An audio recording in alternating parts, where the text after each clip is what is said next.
Hey guys, welcome to an interesting video on Wild Rift. So today we're back with a Zeri commentary cam. Now Zeri has just been released like, I don't know, like 4 hours ago or so, and I've so far only managed to get like my first and only match on her, which is the gameplay you guys are seeing here. So just as a small disclaimer, I did learn a lot from this one match, but I'm not gonna know all like the minute like tips and tricks. I will be making a complete guide on Zeri really soon. I'm still, of course I'm still gonna have to test the builds and just like get some champ mastery on her and just get good at her basically. But thought of just making a quick like Zeri video for you guys, and of course this is my first match of Zeri, and you guys can already see from like the title, either the title or the thumbnail, one of them will have it, but we did get a pentakill in this match. This is the first time that I first timed a champion and got a pentakill. It never happened before, but that's pretty insane. So anyways, let's just start straight off. Of course, we're rocking the Project Zeri skin, the Wild Rift exclusive. Looks really sick. And yeah, so first things first, I do think that you should start your Q at level 1, and of course we're against an enemy Zeri. Pretty much every PvP match is going to have Zeri at this point because everybody wants a taste of the new champion. Of course, we're not gonna first time Zeri in ranked. She's probably gonna be banned anyways, so we're in PvP to try out Zeri. Now she started W, I started Q. I think Q is way better because it is meant to basically be like a basic attack. It has basically no cast time at all, so it kind of just instantly hits. Like, it's almost undodgeable, and it's not really meant to be dodged because like in PC, your Q is your auto attack and it's meant to be a confirmed hit, so it's pretty undodgeable. I think starting W is not too good because you kind of need to use the wall to try to hit people more easily, or if not, you have to be really accurate. Now I'm just going to talk about like some small stuff like her build and like her auto attacks, etc., her skills and abilities. So for our auto attacks, as you guys probably know, or maybe you don't, you have to manually target your auto attacks. And personally, there are two ways I found of doing this. The first way is walking while like holding your left stick and walking while holding your right stick and constantly aiming. The second way is to aim and let go, aim and let go, aim and let go. And the third way is to simply just let the auto target do the work and just smack your auto attack button like normal. So anyways, here you guys can see we caught out the Zeri. Unfortunately, the Janna shield actually saves her life, so instead we're going to turn on to Janna. Now me and Lux are very low, so Janna decides to flash in right into the Lux root, and I chain my exhaust on top of the root. Of course I don't exhaust her the moment she gets rooted, but more so afterwards, so that it becomes more worth. But anyways, we do manage to get the first blood onto the Janna. Alright, so personally I think that at this point, just simply smacking your auto attack button is pretty useful, like without actually manually aiming your autos, because generally the like auto target on your basic attacks is generally going to target what you want. So generally, like if minions are in range, it's going to target minions. If champions are in range, it's generally going to target like the champion, like the lowest health champion, which is generally who you want to hit anyways. Although in some particular scenarios, like for example you're trying to hit a tower and there are minions there, it kind of hits the minions instead of the tower. Like here you guys can see it knows I want to hit the ward, so it's basically just targeting the ward without having to manually aim it. But there are going to be times that you have to manually aim it, so just take note of that. But in general, I think just smacking your normal attack button is fine. Okay, so now her Q, nothing too much to explain there. It's pretty simple. Now her W, of course, is a skill shot that can extend and become a laser if it will go through a wall. Personally, I think that you should try to always get it through a wall, but of course if you just need it to just poke someone down from the slow, you can think of it as like a Jinx W. The range is insanely long. Here the enemy Zeri ults and I ult to follow. She exhausts me, but I am still going to kill her through the exhaust. Here I'm just going to start blasting the Senna. Unfortunately, she's barely out of my range. I do manage to hit the W through the wall and manage to get like a little bit extra damage on her, but we don't quite have enough to finish the kill. But either way, we're off to a good start. We're 2-0, so definitely a really good start. Nothing we can really complain about here. And yeah, so her W, generally you want to use it through the wall because it also crits and does more damage. But if you just need to slow someone down, you can always just, W them directly. Now E, of course, is a small dash that causes all of your abilities to pierce. And if you E onto a wall, you're going to pretty much just glide over the wall and come out the other side, as you guys probably saw a couple of times already by this point. But yeah, that's definitely really helpful, both for chase and escape, and just, you know, for some general dashy, flashy acrobatics kind of deal.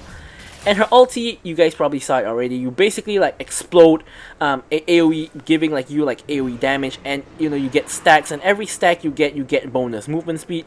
You also get additional AD and attack speed when your ultimate is active. So it's a little bit like a Vayne ultimate where, you know, it lasts like X amount of seconds, and when you get a takedown, it extends the duration.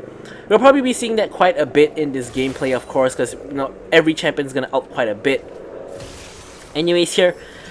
We see the enemy bot lane, manage to hit stuff onto Janna. Here again, there's the ulti, so I ult and I Q. Here Pantheon's coming in, I instantly exhaust the Pantheon to ensure he doesn't do too much damage to me. Here I'm just kiting and blasting, but at this point the Ziggs has kind of cut off my escape, so at this point I really have nowhere to go. 1v4, and of course I do die.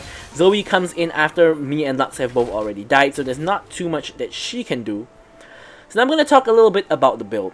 So the first item we go for is actually Storm Razor, and I personally think the Storm Razor passive is not really good on Zeri, because Zeri sometimes is going to get blocked by minions and not able to proc the Storm Razor passive onto a champion. But I think the stat line is just too good. You get the AD, you get the attack speed, you get the crit. There isn't really a better first item, and with Zeri you cannot really like opt into like some other item. Like for example, like in Tristana we went for like Navori Quick Blades first item, but for Zeri that kind of, it doesn't really work, because she doesn't really want, she doesn't have like an attack speed steroid sort of ability, except her ultimate, which obviously you know, doesn't get reduced by Navori Quick Blades, but she doesn't really have any kind of attack speed steroid, so she really needs to build some attack speed into her build. So after Storm Razor, we go for IE, of course, for the extra crit damage, more crit, and of course for the AD as well. And after that, I like to go for Runan's Hurricane, because Runan's Hurricane is able to proc on Zeri's like fancy auto attacks. So you can do a lot more AoE damage. Here we nearly actually one-shot the Janna with the Lux. But we're still gonna get her eventually.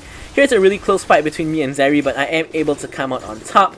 And we do get a double kill, getting ourselves more fed. We're 5-1-1, so we're doing pretty well in this particular game.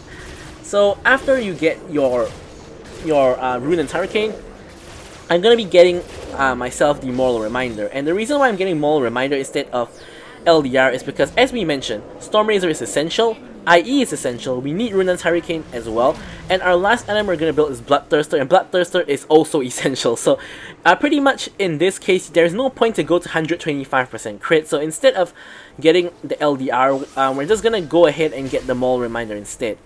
Now, of course, as I said, we top it off with the Bloodthirster, but you do want to actually get the Vam Scepter a little bit earlier on, for which is the component of the Bloodthirster, because Zeri doesn't really have any kind of way to lifesteal aside from her items, and of course, the Hunter Vampirism on her runes.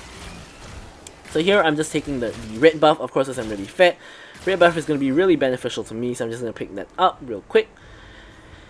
And yeah, so that's pretty much a lot about like Zeri's like abilities and build and all that. Of course, I'm going to cover all those really in depth when we get to the updated complete, not updated, but when we get to the actual complete guide.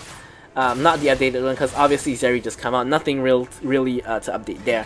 Now there's also another build for Zeri, which is the on-hit build, which basically involves like items like Blade of the Rune King and Wits, and basically it's like the Vayne build. I think it's probably gonna be like Blade of the Rune King, Wits, and like Phantom Dancer, Bloodthirster, maybe into like a GA or something like that. That's probably gonna be the build.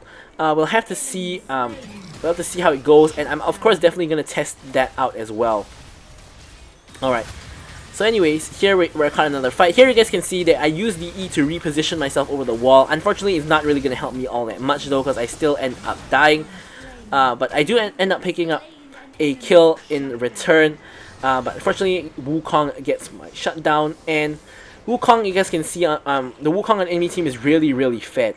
Like, I'm at 8.5k gold and the Wukong is at 8.3. So basically, aside from me, he has the most gold in the game. You can see also on my item build that I have the Boots of Fure with Zhonya's. Now, of course, Zeri is kind of all about attack speed, so getting yourself the Boots of Fure is going to be really beneficial because you can zoom around. Like, you know, when you get shield, you zoom around. When you attack someone with a shield, you get zoomed around. Your ulti allows you to zoom around, and the Boots of Fure also allows you to zoom around. So kind of just really just makes sense here. Alright, regardless, Where here in the mid lane, Lux has gotten a pick onto the enemy Ziggs. Here we're just clearing out the enemy control ward and just placing vision in general. Here I'm just trying to see if I can get any kind of meaningful damage into Janna, but Janna of course is playing pretty safe, so nothing of that sort is going to happen. Here I'm trying to see if I can W through the wall, but ends up not happening. Pantheon comes on in. I'm backing off to get myself in a better position, but now that I'm under no threat, I'm dashing back in with the ult as well, trying to blast down the enemy Zeri. Janna goes down to Lux, and here I barely don't get her. Now here instead I'm going to turn onto the Ziggs, and then I see Pantheon coming from the side. I'm going to turn onto Pantheon. We do get the kill onto the Pantheon, however, we do end up dying to the Ziggs after that. So here it's kind of becoming a disaster for my team. Lux dies to Ignite, and pretty much only Zed is left. Now, this is of course like a normal game. If I'm not wrong, the Zed was either unranked or low rank or something like that. But you know, you can't really blame him. You know, this is a normal PvP game, nothing serious anyways. But yeah, so in this game, like the Zed and Yone especially are not very good. Zoe is like kind of alright, like not too bad, but she's not really good either. But yeah, the Zed and the Yone not really pulling their weight, so it's kind of gonna be a pretty interesting one in this match. Whereas on their end, I guess you could say that their Zeri and their Janna really are kind of feeding us at the moment, feeding me in particular. So here we're just gonna clear out the minions.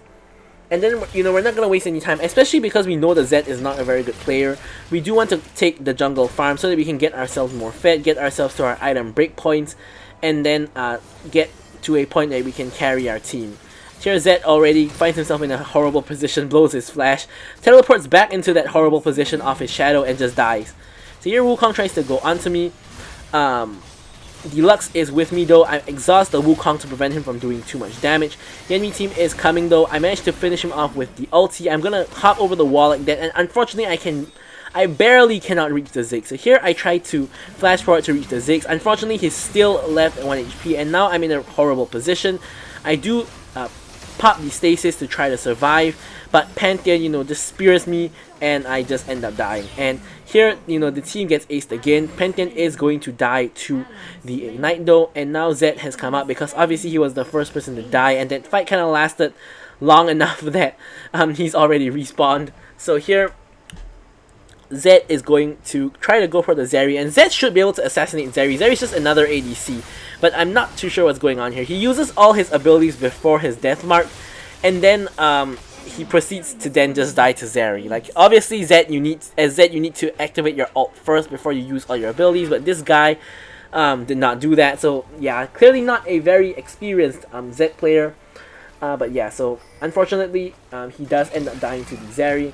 And here, small thing I found out is that you can't reach the red buff if you W through that wall. So of course, you know, it's just a normal game, just testing out, you know, where I can and where I can't reach. So now I know that I can't reach the red buff if I do that. Now here, this is another problem that Zeri kind of faces. Here I'm trying to hit the plant there to check for Baron Vision, but the raptors are kind of blocking me. So Zeri is like Graves, where like your auto attacks can be blocked. So yeah, it's like aside from when you have your E on and you can pierce people, or like you have the static shift kind of effect from your ulti, you're kind of always gonna get blocked. So that's not too hot. Anyways, here we have the ult on. We're gonna try to blast wherever we can. Here we're going for the easy target, going for the Pantheon. Ziggs is doing a lot of damage in the background, so here I'm gonna just back off and let our team handle the rest. Ziggs is still left at 1 HP, and my team is still on the chase. Somehow they have not been able to get the Ziggs. Zoe finally does get him though, but ends up trading her life for it. And now Lux is left in a very, very bad spot because she's 1v1 against the enemy Zeri. Although enemy Zeri, didn't do too well in the early game, she's sort of come back and starting to get fed. So she's now 5-3 and 9, kind of still behind me for sure, but she's sort of starting to gain steam, gain momentum already, and she has accrued a nice shutdown for herself. Now Zed unfortunately cannot find where she is, so instead I'm just going to take the minions, I'm going to take the Krugs as well. Again, you want to get as much farm as you can from wherever you can. And here I believe I can finally get my Runaan's Hurricane. Now 3 items is a very, very huge power spike for Zeri. I believe that it's like at this 3 item point that you are really, really strong. And when you get like the Mole Reminder and when you get the Bloodthirster, you're going to be even stronger. But 3 items is like is like when I believe she really comes online, from what I saw from this like one match. Alright, so Zeri's W actually has a really long range, if you guys saw there. Here, pretty much the enemy team is just diving the tower at this point. Managed to dash through the tower to actually escape, and Lux is actually able to kind of turn this whole thing around, gets herself a triple, and is still going on to get more kills. So the W range on Zeri is actually really long. From outside of the tower range, you can W the enemy's tower and then shoot someone who is behind the tower. So that's something to take note. Like if you're like low HP, you don't want to back like right behind the tower or like too near the tower, such that the Zeri can get an angle to like W you with. So that's something that you probably want to take note of, and not everybody's gonna know that. So probably at least for a while you can get a couple of free kills just from Wing through the tower. Anyways, what we're going to do here is we're going to quickly take down the mid lane tier 1 and tier 2 towers, seeing as everybody on the enemy team is down. Now that we've gotten those two, enemy team is coming back up. Here I'm just going to try to steal the enemy blue buff if I can. Of course, we're just going to try to take enemy jungle and deny them farm. So here there's opportunity to get the Grump. So I'm going to get the Grump as well. Of course, the enemy Wukong is going to, of course, try to respond to the pushing minion wave. So he's not really going to stop me. Here, again, I'm just going to E over the wall to reach the red buff more quickly. And I'm just going to blast down the red buff and pick myself up the double buffs. So here, with Runans, we can farm like the Raptors a lot faster. It's going to be the same in team fights where you can blast multiple enemies at one go, which is of course the whole point of the Runans Hurricane. Really increases your damage by quite a bit, so definitely an item you want to pick up if you're going for the crit build. Here, we are able to also get ourselves the Maul Reminder. And with that, we're like really close to full build already. Nice pick onto the Pantheon by Zoe, which basically gives us the Dragon for free. But of course the Dragon hasn't actually spawned yet, so we're gonna have to wait just a while before the Dragon is actually up and available for us to actually obtain. So here Dragon is up. I'm just gonna do the Dragon together with the Zed.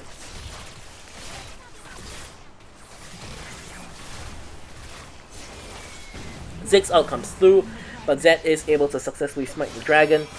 Here Yone goes in, and here I'm gonna follow, ulting to secure the kill onto Janna and exhaust the Zeri. And here I'm going for the Ziggs, who does just about as much damage as the Zeri. I think both of them are pretty good targets. We end up getting a triple kill from Beyond the Grave, obviously from the red buff burn. But we do get ourselves that triple, which is really crucial. We really want to get ourselves that Bloodthirster, trying to finish our last item.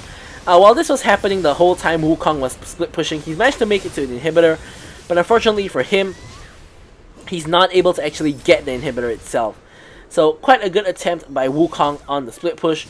But yeah, so here inhibitor is left at like 987 HP, so really close to death there. And here we're just gonna clear out the wave, or rather I should say Lux is just gonna clear out the wave because we're still dead. And yeah, so here what we want to do is ideally we want to farm up a little bit so that we can get ourselves the Bloodthirster, and then we want to look for a fight because we're gonna be at full build after that. Right, so here we're just gonna go for the Raptor since our whole team is going for mid wave anyways, and then we're gonna go for the Crux probably. Here I not control ward. Here I ward over the wall, but there's a control ward in the bush which can spot my ward, but it's not safe to go over to kill that ward because we have no idea where the enemy is. Now we can see the enemies at top. So here I'm gonna recall and pick up my Bloodthirster. Here I'm actually spam pinging my team to back and telling them, you know, the don't fight, wait for the group, don't fight, wait for the group, that one. But it doesn't really matter. They go and fight anyway. Zed dies and Zoe dies, and this is kind of a disaster for my team. Only 3 of us are left, and yeah, it's gonna be a 3v5, which is really bad. Again, I'm trying my best to clear the wave. Here I realize that I'm gonna get dived, so I'm just gonna back off to the inhibitor tower. We are gonna have to give this one. And here you guys can see what happens when you have a full build Zeri. Here we alt go in, flash in, get ourselves the triple, and get ourselves the quadra, and you guys know what's happening next. We're gonna get ourselves the penta. Unfortunately, that was the Wukong clone, so here, there's the real one, and we get ourselves the pentakill, just like that. So, yeah, Zeri pretty broken of a champion. I mean, enemy team has a Zeri too, so it's kind of even in that sense. But yeah, here, just gonna blast down the wave, no big deal. And pretty much just off of that, the death timers are really long, 20 minutes into the game, and we are gonna just end the game off of that pentakill. So, definitely more Zeri content coming up. Definitely gonna have a complete guide. Probably gonna try out the on-hit build and see how it goes. Probably make a video on that too. But for today, that is it. Thank you guys so much for watching the video. I'll leave you guys with the stats as usual. And goodbye.